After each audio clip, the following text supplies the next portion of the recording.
Saya percaya bahwa berkat Tuhan sudah menjadi bagian kita semua. Mari kita lihat Mazmur 22 ayatnya yang ke-11. Ya, aku diserahkan sejak lahir dan dalam kandungan Engkaulah Tuhanku. Ini urutan mundur saudara-saudara ya. Jadi Bapak Ibu yang dikasihi oleh Tuhan, ya, kepadamu aku diserahkan. Jadi hari ini Clarissa diserahkan sejak aku lahir. Jadi lahir bulan Januari tanggal 21, saudara ya.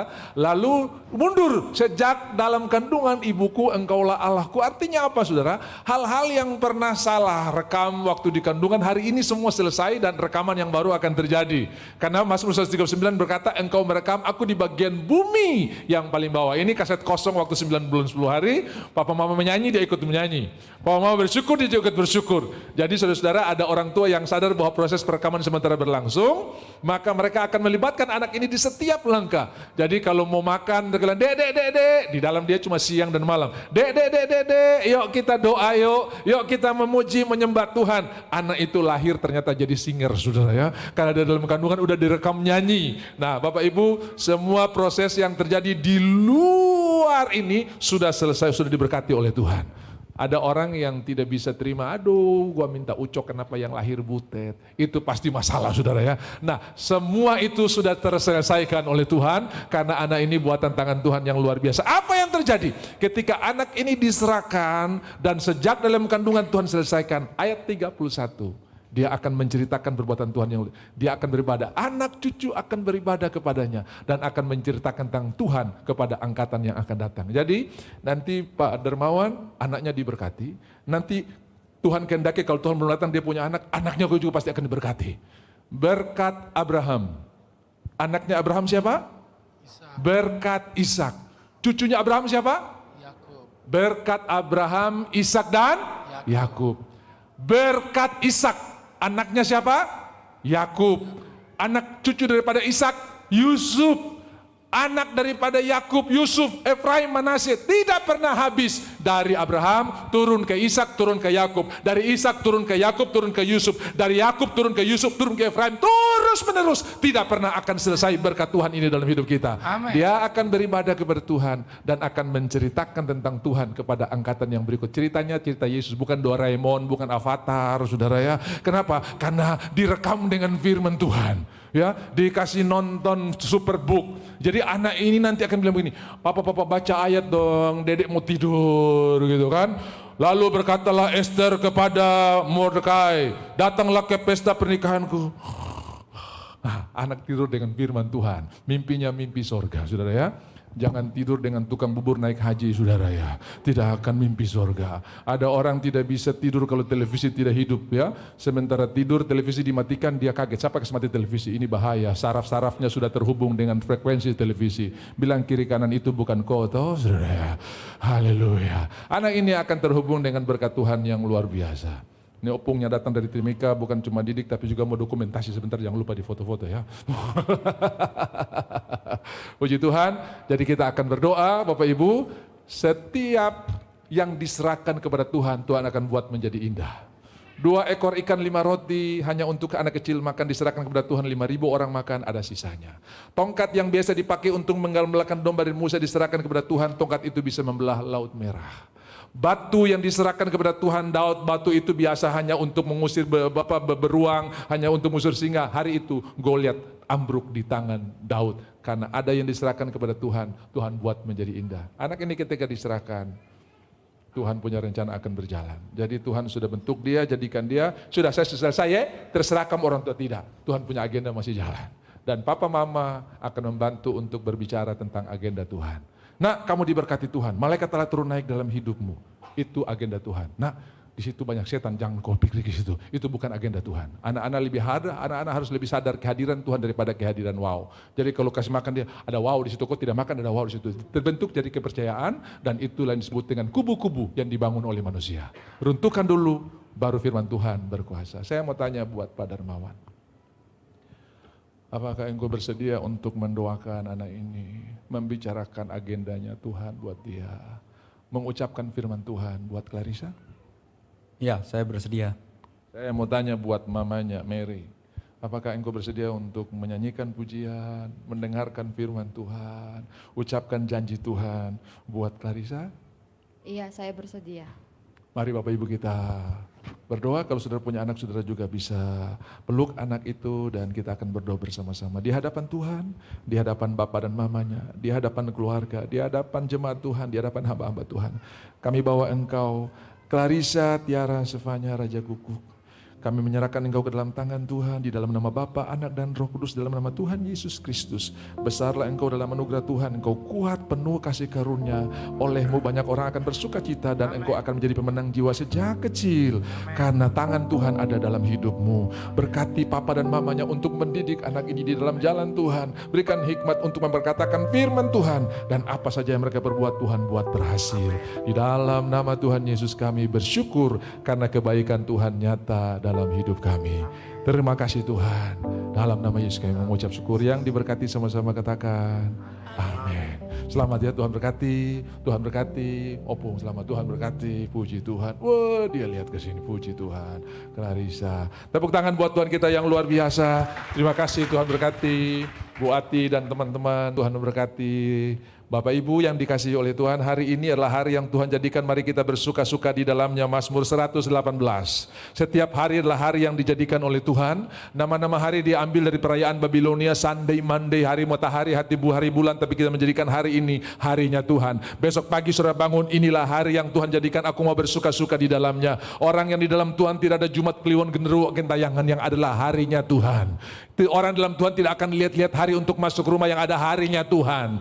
Orang dalam Tuhan tidak lihat-lihat hari untuk menikah, harinya Tuhan. Setiap hari adalah harinya Tuhan. Saudara-saudara yang diberkati oleh Tuhan, ketika engkau menjadikan setiap hari-harinya Tuhan, maka Tuhan yang bekerja untuk berkati saudara di hari itu. Jadi besok harinya Tuhan, lusa harinya Tuhan, setiap hari adalah harinya Tuhan. Kadang-kadang kita perlu belajar dari anak-anak sekolah minggu, karena mereka nyanyi seperti begini ya. Mereka kalau nyanyi di sekolah minggu, orang tua juga mesti tahu bahwa anak-anak sekolah minggu kadang-kadang sudah bernubuat. Mazmur 118 ayat 24 ini, hari Minggu, hari Senin, harinya Tuhan, harinya Tuhan. Hari Selasa, hari Rabu, harinya Tuhan, harinya Tuhan. Hari Kamis, harinya Tuhan. Hari Jumat, harinya Tuhan. Hari Sabtu, semua hari, harinya Tuhan. Bayangkan saudara, hari Senin hari Tuhan, saudara akan menghormati setiap hari sama seperti saudara menghormati hari Minggu. Saya diajarin salah oleh orang tua ketika masih kecil. Papa mama saya akan berkata begini kalau di hari Sabtu, semua lagu dunia masuk lemari, putar lagu rohani, karena Tuhan Allah mau turun dari sorga. Besok harinya Tuhan. Nanti besok pendeta bilang, pulanglah bawa berkat, Tuhan juga ikut pulang ke sorga. Ketong bebas bikin apa saja. Bebas saudara ya. Terus saya berpikir, kalau saya mati hari Kamis, bukan harinya Tuhan. Kalau mati hari Minggu, puji Tuhan, karena Tuhan Allah lagi turun. Ternyata setiap harilah hari yang dijadikan oleh Tuhan. Amin. Jadi tidak ada yang percaya-percaya ini hari terlaku ini. Tidak. Setiap hari adalah hari yang dijadikan oleh Tuhan. Puji Tuhan saudara-saudara, saya melihat nubuatan yang saya ucapkan di tahun lalu. Sudah masih ingat?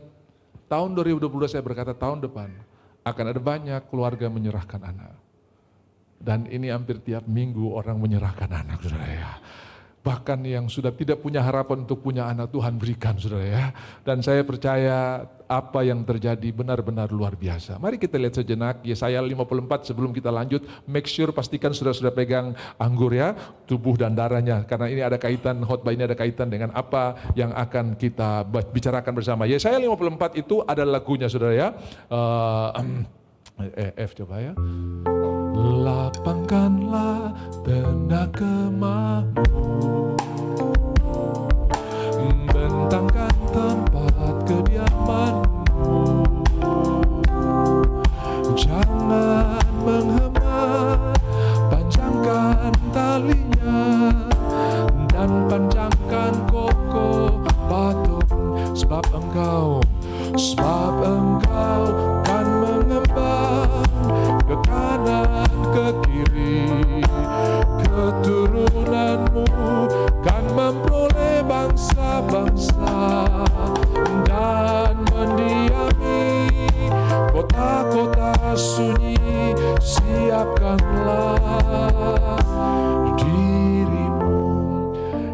Nabi Yesaya ini adalah kitabnya atau Alkitabnya mini. Ya saudara ya, mininya Alkitab. Kenapa? Yesaya itu ada 66 pasal. Alkitab kita ini terdiri dari 66 kitab. Ya, Perjanjian Lama, Kejadian sampai Maleakhi 39 kitab. Lalu Matius sampai Wahyu 27 kitab. Jadi jumlahnya berapa? 66. Jadi Yesaya sebetulnya Alkitab mini saudara ya. Karena hampir semua kejadian itu dicatat secara terperinci di sini. 66 pasal. Jadi saudara-saudara hari ini kalau dapat hari ini ujian pendeta lulus semua pasti saudara ya. 66 kitab dan pasal 39 ala pasal terakhir itu celakalah. Lalu pasal 40 itu awal dari perjanjian baru. Hiburkanlah, hiburkanlah. Pasal 53, iya yang dibawa ke tempat pembantaian dengan keluh ya oleh bilur-bilurnya dikutip oleh Petrus itu ada di pasal 53. Satu pasal sebelum 54 ini. Jadi sebetulnya pasal 53 itu bicara tentang Immanuel atau juru selamat yang datang menebus kita. Lalu pasal 54 ini kita tidak akibat daripada Tuhan menebus kita di pasalnya 53. Kamu seperti domba yang tersesat, tercerai belai. Hari ini kamu dikumpulkan kepada kebenaran. Itu pasal 54. Lihat ini. Saudara-saudara dikatakan begini, perjanjian damai dengan Sion. Bersorak-soraklah, hai si mandul, orang yang tidak punya anak. Saudara yang sudah coba usaha sana, usaha sini tidak berhasil. Buka A gagal, buka B gagal. Masih koma, belum titik. Tuhan masih punya rencana yang luar biasa buat saudara. Sudah melamar semua kantor ditolak. Jangan dulu putus asa. Tuhan masih punya rencana yang luar biasa. Saya selalu bernubuat. Kalau saudara melamar, tidak diterima, artinya saudara bukan jadi pegawai, tapi saudara jadi bos. Saya coba semua dong tolak. Berarti bukan saya melamar, orang yang melamar kepada saya. Artinya saya akan bikin perusahaan dan ganti saya melamar orang yang melamar kepada saya. Pernahkah saudara, saya nanti mau jadi begini, saya ambil disiplin ini supaya saya bisa kerja di perusahaan ini salarinya besar. Lalu saudara sudah punya mimpi seperti itu, tiba-tiba tidak terjadi. Dan ketika engkau tetap percaya kepada Tuhan hari ini, bukan engkau kerja di perusahaan, tapi engkau yang punya perusahaan. Itu bukan hal yang sulit bagi Tuhan. Makanya bersukacitalah hai si mandul. Masih ingat khotbah minggu lalu?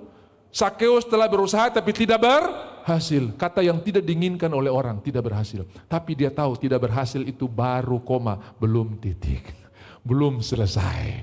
Tuhan masih punya rencana yang luar biasa. Ada faktor eksternal, ada faktor internal. Faktor eksternal orang banyak, internal dia pendek. Dan saudara-saudara kalau Tuhan jadikan Sakeus pendek berarti tidak sama dengan orang tinggi, berkatnya berarti Tuhan pilih kasih. Tapi tidak saudara ya.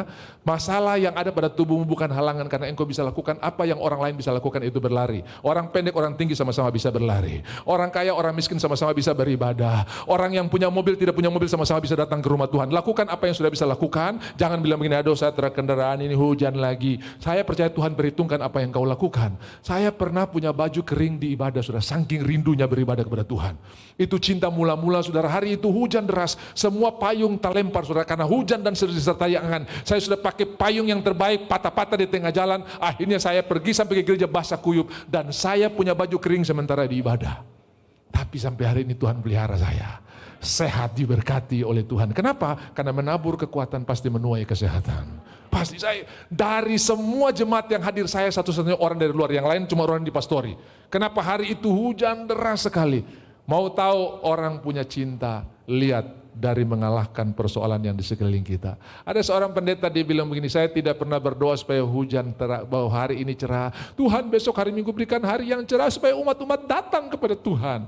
Saya tanya, kenapa Bapak tidak pernah untuk cuaca yang bagus? Waktu mereka bertunangan biar hujan batu, dorang pergi saudara ya. Dorang pergi cari. Betul nggak saudara? Karena apa? Cinta bisa menggerakkan melewati hujan batu. Makanya waktu orang janji, sekalipun laut akan kuseberangi. Sekalipun api akan kulewati, sekalipun gunung akan kudaki, hanya untuk mendapatkan engkau.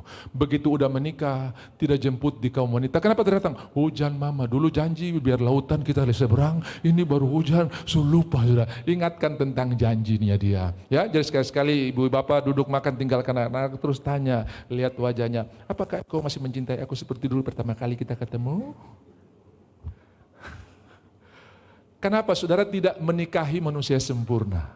Makanya saya sudah khotbah minggu lalu ya, menikah itu bukan cari kebahagiaan, tapi menikah itu membagi kebahagiaan. Jadi kita bagi kebahagiaan, bersukacitalah hari ini bahagia dalam Tuhan. Jadi pada waktu ada persoalan, saudara tetap masih bahagia. Kenapa? Menurut survei, ada 20% yang tidak dimiliki oleh pasangan kita yang diisi oleh pasangan yang lain. Gitu kan?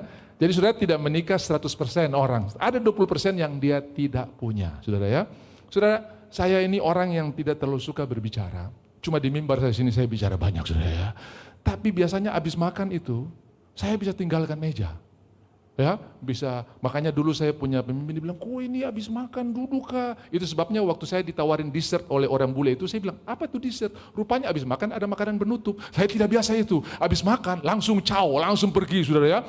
Kalau dengan tamu-tamu itu saya tinggalkan tamu dan kamu ini ada tamu duduk di sini. Itu kelemahan saya. Tapi istri saya, saudara, saya pergi nonton satu sesi, masih ada di meja, masih bercerita. Dan dia tidak pernah protes, saudara. Kenapa? Karena dia tahu itu 20% yang saya tidak punya. Dan dia tetap akan mengisinya. Amin. Jangan menuntut pasanganmu sempurna, kau pasti stres. Haleluya. Bukan berarti kalau begitu jangan sempurna-sempurna, saudara. Jangan. Saudara tahu kesempurnaan itu datang bukan karena jangan, tapi karena saudara mengerti Tuhan itu baik dalam hidup saudara. Jadi kalau saudara berusaha untuk lepas dari ikatan, tidak akan pernah berhasil, makan menunda, menimbun masalah. Tapi kalau saudara tahu Tuhan baik dan tiap hari menerima kebaikan Tuhan, lama-lama engkau tidak fokus pada kekuranganmu, engkau fokus kepada Tuhan dan Tuhan akan buat perkara-perkara berhasil dalam hidup saudara. Masih ingat Sakeus ya? Nah saudara, saya kasih contoh dalam Lukas pasal 5, pada waktu Petrus mendapatkan mujizat pertama bersama-sama dengan Tuhan, maka dia datang kepada Tuhan tersungkur dan berkata, "Pergilah engkau daripadaku." Dia datang kepada Tuhan. Saudara-saudara, pergilah engkau pada aku orang berdosa. Nah saya tanya, pertobatan yang Petrus alami itu sebelum menangkap ikan atau sesudah menangkap ikan? Waktu Petrus berkata, "Aku orang berdosa," itu sebelum mujizat atau sesudah mujizat? Semua mujizat dan kebaikan Tuhan itu menuntun kepada pertobatan. Bukan pertobatan yang menuntun kepada mujizat. Bertobat supaya kau bisa lihat mujizat. Betul saudara. Tapi semua mujizat yang Tuhan lakukan itu mendorong kita kepada pertobatan. Bukan pertobatan yang mendorong kita kepada mujizat. Terbukti mujizat lebih dulu jadi sebelum Petrus bertobat. Amin. Makanya saudara dengarkan, minggu ini akan dipenuhi dengan mujizat Tuhan. Dan semua kebaikan Tuhan itu akan menuntun saudara kepada kebenaran, pertobatan dan sebagainya. Tanpa engkau upayakan, saya sudah bebas, saya tidak suka lagi barang itu. Ada yang coba minum minuman, ada yang coba makan permen karet, ada yang coba buat ini balik lagi saudara. Kenapa? Fokusnya di ngerokok. Tapi waktu dia, "Tuhan ya engkau baik, tiap hari kau kasih napas buat saya ini bisa bernapas dengan baik." Nah kebanyakan iblis pakai 1 dari 1 juta orang. Kau lihat dia tuh 80 tahun masih seperokok aman-aman saja. Cuman 1, yang lain sulepu semua saudara ya. Dia cuma pakai 1 ini saja, yang lain dia tercerita. Ya. Kan banyak kali begitu orang bikin excuse. Lihat tuh Bapak dia, sehat ya, masih cuman 1 dari 1 juta yang dia pakai saudara. Yang lain dia nggak ceritakan. Bilang kiri kanan saya setuju dengan pendeta ya saudara. Makanya saudara jangan percaya dustanya. Amin. Percaya kepada firman Tuhan. Sekalipun engkau ada dalam lembah kekelaman, percayalah kepada Tuhan. Aduh, saya sudah berusaha tiap malam, saya tetap addiction dengan hal yang sama. Berhenti fokus kepada addictionmu. Fokuslah kepada Tuhan. Aku percaya berkat-Mu atasku melimpah, kebajikan, kemurahan selalu mengikutiku. Ku puji, ku sembah Kau Tuhan. Hari ini kita bikin satu lagu baru dulu. Kalau Tuhan berkata, "Aku mengasihi engkau, aku memberkati engkau," sudah bilang apa? Saya percaya. Amin. Kebanyakan kita kalau orang bilang besok ada demo, kita percaya itu super mie, minyak goreng di supermarket rata. Tapi kalau orang bilang Tuhan pasti tolong, masa? Tuhan pasti jaga, masa? Kita juga kan mesti berjaga-jaga, gitu kan? Kadang-kadang Tuhan punya kita ragukan, orang punya yang belum tentu benar, kita percaya. Hari ini saya mau berkata, percayalah apa yang Tuhan punya dan berhenti atau ignore apa yang bukan Tuhan punya. Haleluya. Kalau Tuhan berkata, engkau sangat dikasihi Tuhan, engkau sangat diberkati Tuhan. Nyanyikan sama-sama. Ku percaya, ku percaya. 4. Ku percaya, ku percaya. Ya, ku percaya. Lu duluan masuk ya. Jadi, masuk 4 dulu. Ku percaya 1. Ku percaya, terlambat. Ku percaya, lambat maksudnya. 2, 4. Ku percaya 5. Ku percaya, pam pam. Ku percaya, terlambat. Ku percaya 4. Ku percaya, ku percaya, lewat ya. 2, 4. Ku percaya, ku percaya, ku percaya. Saya ikut.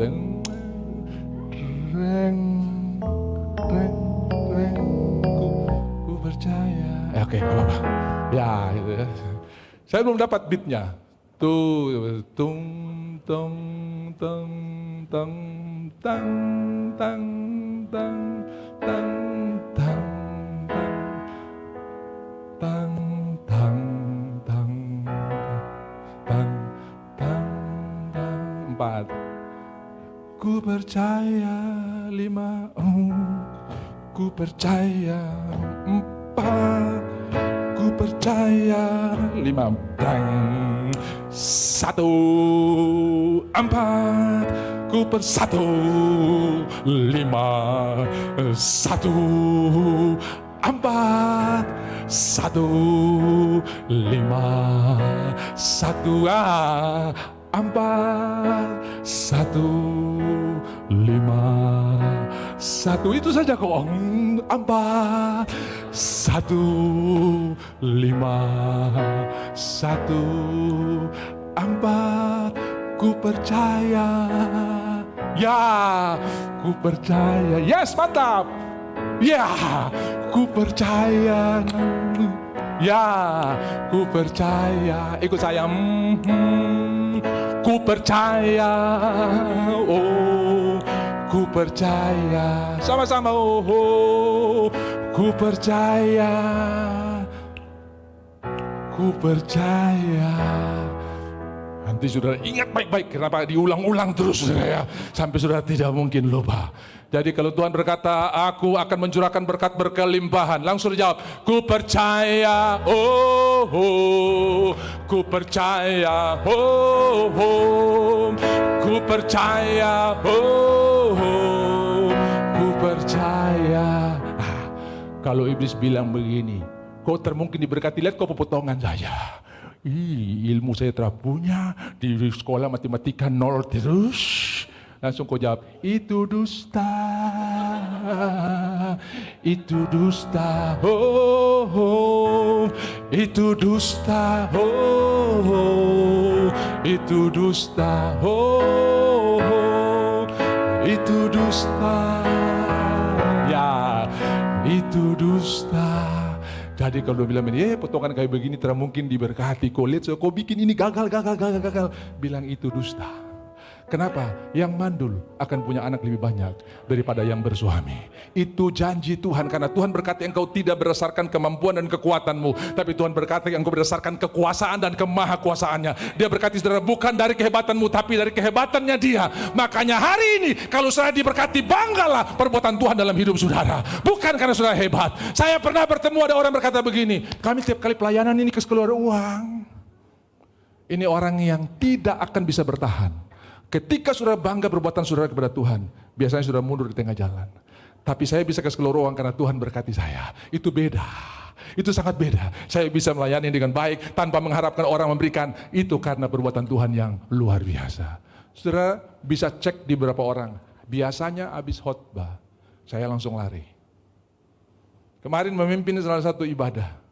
Biasanya habis khotbah, saya langsung pergi. Kenapa? Saya tidak pernah mengharapkan PKI yang mereka kasih. Kalau mereka kasih, puji Tuhan. Tapi kalau tidak, saya ingin membangun pelayanan murni di atas kasih Tuhan. Karena kalau saya bisa berkhotbah, semua karena anugerah Tuhan. Semua karena kebaikan Tuhan. Sementara saya ini orang yang paling tidak bisa berbicara. Dan kalau saya bisa berbicara, semua karena itu cukup. Setiap kali saya pergi bawa rombongan pergi ke Israel, sudah tahu apa yang terjadi? Itu kesempatan bagi banyak orang untuk mendapatkan keuntungan. Kenapa? Bayarnya dolar. Tapi saya pergi sambil memberikan subsidi. Kenapa? Saya bisa beritakan Injil di mana-mana, dan ketika orang bisa pulang mindsetnya diubahkan, saya orang yang paling diberkati oleh Tuhan. Jadi cara berpikirnya berbeda. Kita melayani karena perbuatan Tuhan yang luar biasa dalam hidup kita. Karena mujizat itu mendorong Petrus datang kepada Tuhan. Aku orang berdosa. Mujizat Tuhan selalu mendorong kita kepada pertobatan. Bukan pertobatan untuk kita manfaatkan untuk mencari berkat dan mendorong untuk mendapatkan berkat. Bukan, terbalik. Jadi saudara, hari ini kalau saya bisa melayani, semua karena anugerah Tuhan. Kalau saya bisa melakukan tiap hari, semua karena kebaikan Tuhan. Ini semua saya yang bikin ini. Kalau tidak, sudah tahu Marta? Marta dia bangga. Ini saya yang kerja, saya bikin kopi, saya masak semua. Kenapa engkau biarkan dia sendiri? Dan sudah tahu apa yang terjadi? Yang dibuat Marta dicatat sampai hari itu. Yang dibuat Maria sampai Injil diberitakan tidak pernah akan berhenti diceritakan. Karena dia pasti tahu apa yang harus dia kerjakan di waktu yang tepat, di saat yang tepat, di momen yang tepat. Dia mengurapi kaki Tuhan, dan itu bayaran yang mahal. Dan dia bilang begini, saya kumpulin 1 tahun loh. Ini saya taruh dia kaki Tuhan, saya kumpul 1 tahun. No, karena orang yang dapat banyak dari Tuhan, dia juga akan memberi banyak buat Tuhan. Apa yang dilakukan oleh Maria? Kenapa itu terjadi? Karena dia duduk di kaki Tuhan, menerima dari Tuhan. Apa yang dibuat oleh Marta? Dia datang kepada Tuhan untuk melakukan sesuatu buat Tuhan. Yang diterima dari Tuhan jauh lebih hebat daripada yang sudah diberikan buat Tuhan. Petrus satra mundur, semua mundur, satra mundur. Tapi apa yang terjadi? Dia menyangkal Tuhan 3 kali. Sebelum ayam berkokok 2 kali, engkau telah menyangkal aku 3 kali. Pakai swear, pakai sumpah. Tapi Yohanes, dia orang yang bangga kasih Tuhan. Lalu dia tulis 1 Yohanes 4 ayat 18 khotbah minggu lalu. Oh, barang siapa yang takut ia tidak sempurna dalam kasih. Sebab kasih yang sempurna melenyapkan ketakutan. Siapa tuh kasih yang sempurna? Kristus. Semakin engkau menyadari Tuhan mengasihi engkau, engkau akan melihat kemuliaan Tuhan yang luar biasa. Bersukacitalah hai semandul. Bersukacitalah kau yang belum dapat pekerjaan. Bersukacitalah kau yang sementara cari-cari nafkah. Dengarkan, yang punya suami dan yang mandul akan lebih banyak berkatnya. Saudara akan punya berkat lebih hebat daripada yang lain. Bapak, kita satu lekteng tapi dia punya ini. Tenang, jangan ikut orang, jangan ikut model orang. Pakai modelnya Tuhan. Berhenti pakai modelnya orang. Buka ini, saya lihat dia 1 minggu sudah bisa beli rumah. Jangan, saudara-saudara, jangan pernah ikut. Karena apa yang saudara ikuti dari manusia belum tentu itu dari Tuhan, dan itu bisa menjebak saudara. Sebab dari Tuhan tidak pernah ada jebakan. Bahkan Tuhan bisa merubah Mazmur 84. Semua yang kering-kering dirubah menjadi mata air yang berlimpah-limpah. Kalau saudara bersama-sama dengan Tuhan, dia mau usaha apa di sana? Ya, kasihan, ambil keputusan yang buruk. Tapi ketika Tuhan bersama-sama dengan dia, tempat itu berubah menjadi satu kota yang luar biasa. Dan hari ini kota di mana Abraham pergi berubah menjadi tempat di mana seluruh dunia bikin paspor datang ke sana. Karena ada orang yang taat. 70% padang gurun zaman itu. Tuhan tidak kasih tahu kemana Tuhan suruh. Pergilah ke tempat yang aku tunjukkan kepadamu. Saudara percaya tidak ada rancangan Tuhan yang berangkat dari marahnya. Semua berangkat dari kasihnya. Tidak ada rancangan Tuhan yang berangkat untuk membalas. Tidak ada. Yang ada berangkat dari kasihnya. Aku sudah menanggung semuanya. Dan sekarang engkau layak menerima berkat-berkat yang luar biasa. Itulah perjanjian yang baru yang saudara pegang sekarang. Nanti kita akan lihat.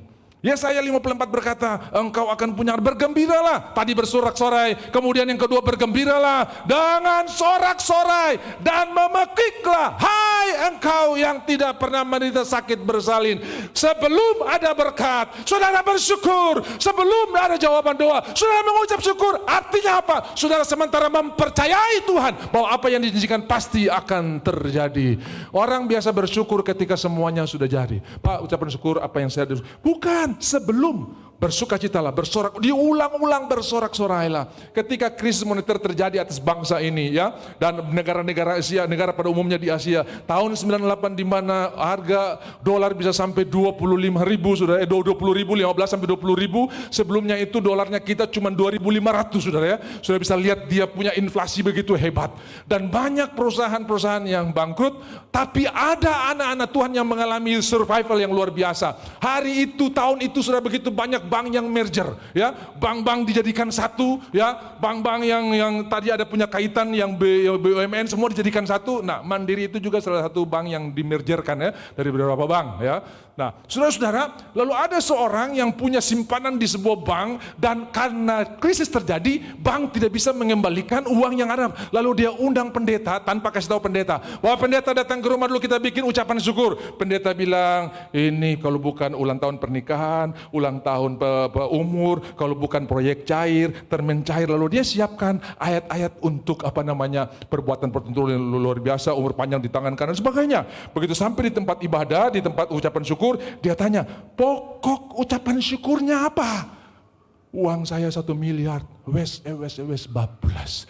Itu pendeta punya Matius Markus hampir hilang, saudara, ya. Dia siap semua baru hari ini. Dia dapat ada jemaat yang undang ucapan syukur karena uangnya habis. Itu saudara-saudara, dia bilang begini, kalau jemaat bertobat itu biasa. Tapi hari itu pendeta bertobat, saudara, ya. Pendetanya yang bertobat. Saudara, lalu dia khotbah, saudara, hampir hilang arah. Tapi apa yang terjadi? Ketika orang ini melakukan Yesaya 54, dia bersorak-sorai. Ketika semuanya tidak seperti yang dia harapkan, Tuhan kembalikan berlipat kali ganda. Hanya dalam waktu singkat, hal-hal yang hilang dikembalikan. Akselerasi, duduk di kaki Tuhan, akselerasi terjadi. Waktu Rut menabur di kebun Boas, sepanjang hari dia menabur dan dia bawa pulang. Naomi tanya, di mana engkau mengambil ini? Di mana engkau bekerja? Di kebunnya Boas. Dan pada waktu Rut duduk di kakinya Boas, tidur di kakinya Boas, tidak bekerja, tidak keluar keringat, hanya duduk di kaki Boas. Boas gambaran Kristus yang dia bawa pulang lebih banyak daripada yang dia kerja sehari-harian. Karena istirahat mendatangkan hikmat yang luar biasa untuk kita menang. Yang percaya katakan amin. Pernah ada perlombaan menebang kayu, siapa yang menebang lebih banyak dia akan dapat juara. Lalu di final hanya ada 2 orang yang masuk final. Dan saudara-saudara, ketika lonceng dibunyikan untuk memulai sepanjang hari perlombaan penebangan, ya, saudara-saudara, hutan mereka hanya bersebelahan, yang satu di sini, yang A di sini, yang B di sini. Masih bisa dengar bunyi kampak yang dipakai untuk menebang kayu. Tok masih bersembunyi. Lalu saudara, begitu lonceng dibunyikan, mulailah perlombaan. Maka si A ini dari pagi sampai sore tidak pernah berhenti bunyi, tuk tak, gak ada istirahat. Bahkan minum pun dia sudah siapkan botol pakai selang. Dia tidak mau kehilangan satu pun kesempatan untuk menebang. Sementara temannya stop. Stop. Lalu dia berkata, saya pasti juara. Dia lebih banyak istirahat, saya yang hajar terus dari pagi sampai sore, pasti saya menang. Begitu dihitung sore hari, ternyata yang banyak istirahat menang, saudara, ya. Dia punya kayu lebih banyak. Lalu dia tanya, kok pakai ilmu apa itu? Saya ini sudah ajar dari pagi sampai sore. Dia bilang, kawan, waktu istirahat saya sementara asas saya mata kapak. Jadi 1 kali hajar 1 pohon putus, 1 pohon putus. Kau punya 10 kali baru pohon putus. Saya 1 kali kenapa? Tiap kali istirahat saya kasih tajam. Tiap kali istirahat saya kasih tajam. Jadi dia punya tenaga lebih sedikit dan hasil jauh lebih banyak. Sementara yang satu ini tak pernah kasih tajam, dia hajar terus. Pokoknya hidup itu kerja, bangun pagi kerja, capek tidur, kerja. Ini workaholic namanya. Hasilnya tidak sebanyak dengan orang yang duduk di hadirat Tuhan. Percaya katakan amin. Dan dia punya hasil sampai Yuri bilang ini, kok pakai ilmu apa? Tidak. Setiap kali istirahat saya cuma kasih tajam saya mata kapak saya. Tahukah setiap kali engkau beribadah, mata kapak hikmatmu sementara dipertajam, mata kapak ketenanganmu sementara dipertajam, mata kapak perlindunganmu sementara dipertajam. Dan sekali engkau tebas, musuh pun lenyap, musuh pun hancur. Mazmur 60, bersama dengan Tuhan engkau akan menggagakan perkara-perkara yang gagah perkasa. Siapa yang injak musuh? Bukan saya. Dan Allah akan menginjak lawan-lawan kita. Tuhan yang akan berperang ganti kita. Bagaimana supaya saudara bisa menang? Makan firman Tuhan. Makan firman Tuhan. Masih ingat kata lehem? Lehem artinya roti, tapi lehem juga artinya berperang. Bagaimana memenangkan iblis? Hanya dengan makan firman Tuhan. Waktu saudara tidak makan, saudara pasti kalah. Waktu saudara makan, kau lagi. Tuhan berperang ganti saya. Kau lagi. Makan aja. Apa yang buat orang Israel digigit oleh ular berbisa, bilangan 21. Karena mereka menghina makanan yang Tuhan berikan kepada mereka. Ini makanan apa nih? Mana nih? Terlaku sekali. Ular berbisa. Ketika saudara menghina firman Tuhan, bisa dunia ini akan menggigit kita. Tapi ketika kita makan firman Tuhan, tanpa sadar engkau terlepas dari addiction, tanpa sadar engkau terlepas dari kebiasaan buruk, tanpa sadar semua ikatan terlepas. Karena Tuhan yang berperang ganti kita. Apa yang jadi musuh saudara? Bukan saudara yang berperang, Tuhan yang berperang ganti kita. Ya, Allah akan menginjak-injak segala musuh kita. Perkara besar terjadi karena serta dengan Allah. Amin. Beserta dengan Tuhan. Jadi sekali lagi, masih tetap di F ya, Fet. Jadi sekali lagi kalau iblis bilang begini, kau tak mungkin berhasil. Kau tak mungkin sukses. Apa yang kau tahu? Apa yang kau jawab? Itu dusta. Itu dusta. F tetap F. Itu dusta. Oh, oh. Itu dusta. Oh, oh. Itu dusta. Oh, oh. Itu dusta. Tapi kalau Tuhan bilang begini, engkau bukan turun tapi naik. Engkau bukan ekor tapi kepala. Apa yang kau jawab? Ku percaya, oh, oh, ku percaya, oh, oh, ku percaya, oh, oh, ku percaya. Amin. Kau rekam, kau pun ada sendiri bikin ada sambung. Apa tuh? Kau jadi penyanyi sekarang? Tidak. Saya lagi deklarasikan firman Tuhan bahwa apa yang Tuhan bicara itu saya percaya. Apa yang bukan Tuhan bicara, saya percaya. Bahkan fakta dalam hidup saya pun saya percaya. Saya percaya firman Tuhan. Bersukacitalah, hai si mandul. Amin. Mulailah naikkan. Terima kasih Tuhan, karena besok ada mujizat. Terima kasih Tuhan, karena bulan tahu tahun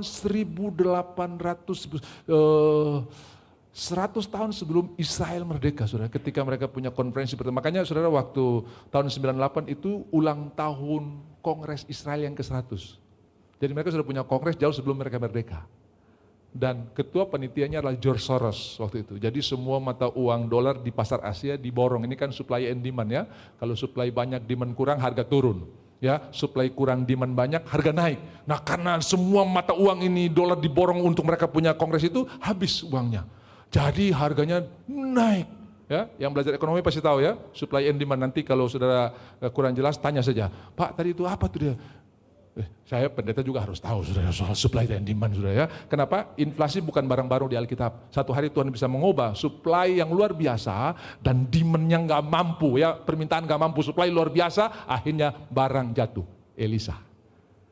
Besok waktu seperti begini, barang turun semua. Ya tak mungkin, kau lihat tapi kau tidak nikmati. Besok itu barang turun semua, kenapa? Supply-nya luar biasa. Tuhan masih punya supply yang luar biasa. Engkau apply, Tuhan supply. Kita percaya Tuhan buat perkara yang luar biasa. Dan mari saudara-saudara, kita akan lanjut sedikit lebih lagi. Kita akan lihat perkara-perkara yang ajaib dan luar biasa. Saya ingin membawa kita untuk kita, waktu kita perjamuan kudus, kita pulang bebas dengan tuduhan. Yang kedua kasusnya, waktu pertama Petrus dapat mujizat, dia bilang Tuhan menjauh daripadaku. Apa yang Tuhan sadari daripada Tuhan, apa yang Petrus sadari dari Tuhan ini? Afet. Apa yang Petrus sadari daripada Tuhan ketika dia berkata, Tuhan pergilah daripadaku, dia menyadari Tuhan itu kudus. Aku orang berdosa, pergilah daripada Holy, holy are you Lord God Almighty. Worthy is the Lamb, worthy is the Lamb, you are holy. Saudara, yang disadari oleh Petrus ketika dia berkata, pergilah daripadaku, aku orang berdosa, adalah kekudusan Tuhan. Tapi dalam Yohanes 21, ketika Petrus mendapatkan ikan, dan Yohanes berkata, itu Yesus tadi yang bertanya, adakah lauk padamu? Dan Tuhan berkata, tidak ada, tebarkan jalamu di sebelah kanan, dan kamu akan menangkap sebuah ikan besar. 153 ikan besar, sekalipun demikian banyak, jalan mereka tidak koyak. Lalu si Yohanes, murid yang dekat dengan Tuhan ini, colek Petrus, itu Yesus. Petrus bahkan tidak sabar sampai kapal sandar di dermaga. Dia pakai baju dan terjun ke laut. Apa yang membuat Petrus mendekat kepada Tuhan? Kasihnya.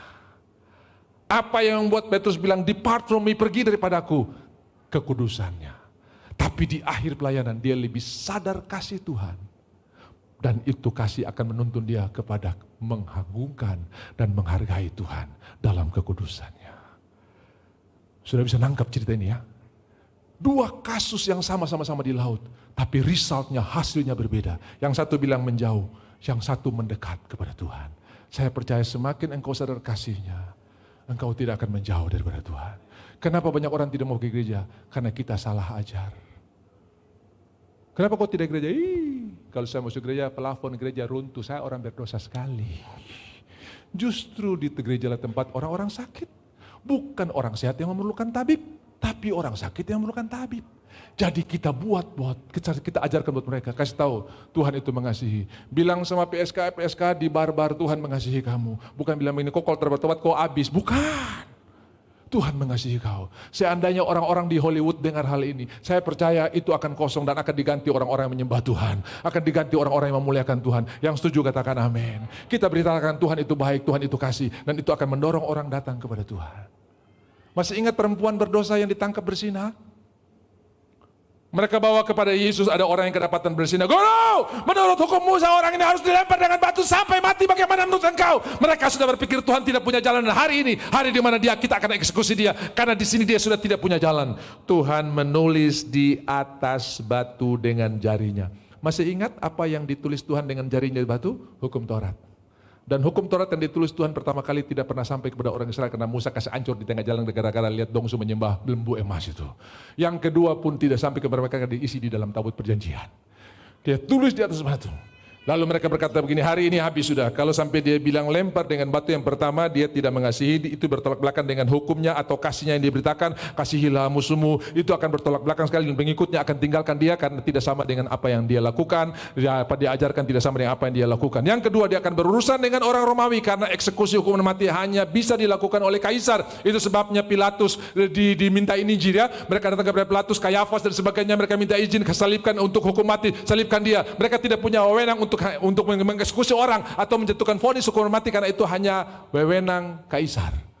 Jadi kalau Yesus bilang lempar dengan batu sampai mati, hari itu dia dapat dua masalah. Kasihnya yang diberitakan tidak seimbang, lalu dia akan berurusan dengan orang Romawi. Siapa yang angkat kau untuk bisa berikan eksekusi kepada orang? Itu hanya orang Romawi. Lalu saudara, kalau dia bilang jangan lempar, buat apa kita tunggu lagi? Ini dia bertentangan sekali dengan hukum Musa. Hari itu mereka berkata Tuhan ada dalam situasi sulit. Mungkin hari ini sudah ada di situasi sulit. Pak, ini dilema mati. Ini buah si malakama. Makan papa mati, teramakan mama mati, saudara ya. Buah si malakama. Hari ini Tuhan masih punya jalan keluar. Saya ingat ada seorang hamba Tuhan membangun gereja dan mereka bilang begini. Kau tunggu sudah ayam naik kelapa kalau kau bisa dapat izin. Karena tempat ini susah sekali izin. Kau tunggu sudah. Semua orang berkata dan mereka bilang gak mungkin dia dapat. Saudara, 2 tahun kemudian dia cari orang-orang itu. Mari datang, sapu ayam sudah naik kelapa. Saudara, izin sudah keluar. Karena mereka bilang tunggu ayam naik kelapa kan. Sekarang ayamnya sudah naik kelapa, saudara. Izin, bagi Tuhan tidak ada yang mustahil. Dia tulis lagi di atas. Siapa yang tidak pernah berbuat dosa, ia yang pertama kali lempar perempuan ini. Tiba-tiba gedebuk, bukan dilempar. Semua tangan lemas, batu jatuh. Mulai dari yang tua sampai yang muda. Orang tua yang kau memberikan role model buat anak-anak. Karena dari orang tua dulu. Jadi anak-anak selalu ikut orang tua. Bapak Ibu, apa yang kita buat hari ini itu jadi role model buat anak-anak kita ke depan. Jadi kalau saudara suka memuji Tuhan, anak-anak pun akan suka memuji Tuhan. Kalau saudara suka berkelahi, dia punya keluarga juga akan sama seperti begitu. Dulu papa begini, saya juga begini. Itu role model. Mari kita tanamkan yang baik. Kenapa? Orang tua akan memberikan role model buat anak-anak muda. Mereka pergi, lalu tinggal Tuhan dengan dia. Lalu Tuhan berkata begini, di mana mereka? Mereka sudah pergi. Tidak ada yang lempar engkau, tidak. Lalu Tuhan ngomong, perhatikan baik-baik. Ini yang gereja salah ajar. Aku pun tidak menghukum engkau. Pergilah dan jangan berbuat dosa lagi. Apa yang gereja ajar? Jangan bikin dosa ya, supaya kau dapat hukuman. Beda. Jangan berdosa ya, supaya kau dapat hukuman. Beda. Tuhan bilang begini, aku pun tidak menghukum engkau. Pengampunan yang diberikan Tuhan kepada kita akan mendorong kita untuk tidak melakukan dosa. Kebaikan yang Tuhan berikan akan mendorong kita untuk tetap mencari Tuhan di dalam hadiratnya yang luar biasa. Aku pun tidak menghukum kau, pergilah dan jangan berbuat dosa lagi. Ada juga yang suka salah. Bersyukur di GBI Kop kita tidak ajar seperti begitu. Ada banyak orang datang pergi ke gereja, mereka bilang begini, ini kan masih puji-pujian, nanti khotbah baru saya masuk. Di sini bersyukur di sini tidak ada, saudara. Sebelum puji-pujian saudara sudah antri di depan. Kenapa? Karena kesalahan orang yang mimpin. Saudara-saudara, saatnya kita masuk pada saat yang paling penting. Itu mendengarkan firman Tuhan. Siapkan hati saudara. Jadi jemaat bilang, oh yang penting ini ya, oke. Nanti minggu depan saya datang yang penting saja. Yang puji-pujian kan kurang penting. Ini masih puji-pujian sedikit lagi. Karena yang penting itu yang saya mau ambil. Mereka salah. Puji-pujian juga itu firman Tuhan yang dinyanyikan. Dan itu penting. Ada banyak orang belum khotbah sudah sembuh karena dia menghargai puji-pujian kepada Tuhan. Bukankah engkau Tuhan yang bertahta di atas puji-pujian umatnya? Mazmur pasalnya yang ke-22. Itu yang tadi kita baca. Tuhan bertahta di atas puji-pujian umatnya. Jadi banyak orang sembuh hanya karena memuji, menyembah Tuhan. Bersyukur saudara-saudara. Saudara ambil bagian double porsi. Dari memuji dapat berkat, menyembah dapat berkat, dengar khotbah dapat berkat, akhir khotbah firman Tuhan dapat berkat lagi. Saudara pulang sepanjang minggu diberkati Tuhan. Jubah puji-pujian akan mewarnai hidup saudara. Yang percaya katakan amin. Saya pergi ke akhir saudara ya. Ini waktu berjalan terus tidak rasa saudara ya. Mazmur 132 dan siapkan tubuh dan darah Yesus yang sudah ada di tangan kita.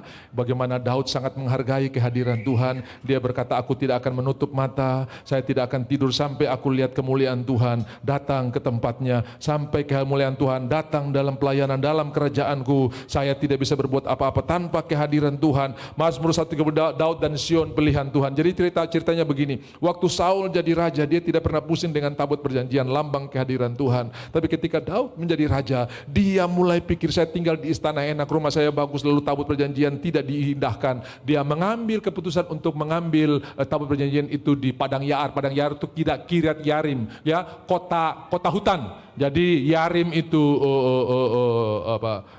hutan, Kiryat itu kota, Kiryat Arba, ya, Kiryat Yarim. Yarim itu kota padang ya, kalau bahasa Inggris bilang hutan kayu, wood forest ya, hutan kayu. Tapi di sini bilang Yaar itu hutan kayu, itu kayu. Lalu di tabut itu ditaruh di Kiryat Yarim, kemudian Daud punya kerinduan, aku mau kembalikan tabut ini. Tapi karena dia tidak bertanya Tuhan di awal pengangkatannya, dia pilih orang-orang terhebat, lalu dia ambil pedati dan keledai lembu yang baru, kemudian muat di atas pedati seperti orang Filistin mengembalikan tabut itu ketika mereka bawa ke daerah mereka di Gaza, di daerah Filistin, mereka bawa pulang ketika tabut itu ditaruh di kuil Dagon, dan Dagon itu patah-patah. Hari pertama kepalanya patah, hari kedua seluruh anggota tubuhnya patah, lalu mereka kembalikan, mereka pakai pedati karena untuk tabut perjanjian ini Tuhan tidak berfirman buat kepada orang-orang Filistin, tapi Tuhan berfirman kepada orang Israel. Tapi Daud lupa bahwa itu harus dipikul, bukan ditaruh di atas kereta. Lalu di tengah jalan si kereta-kereta ini, lembu-lembu ini tergelincir. Sejarah orang Israel mengangkat tabut 40 tahun mengembara di padang gurun, gak ada cerita satu kali pun mereka tergelincir. Tapi hari itu baru pertama kali tabut tergelincir. Lalu Usa itu kekuatan ya. Usa itu kekuatan. Usa menahan tabut itu, lalu tabut itu membunuh dia. Daud menamakan tempat itu Peres Usa, kekuatan manusia. Kekuatan manusia tidak pernah membawa kita sampai kepada tujuan. Kekuatan Tuhan yang membuat rencana Tuhan digenapi dalam hidup kita. Makanya Yeremia 17 berkata, diberkatilah orang yang mengandalkan Tuhan, terkutuklah orang yang mengandalkan manusia. Peres Usa. Lalu Daud bertanya Tuhan. Nah, tabut itu ditaruh di rumah Obed Edom.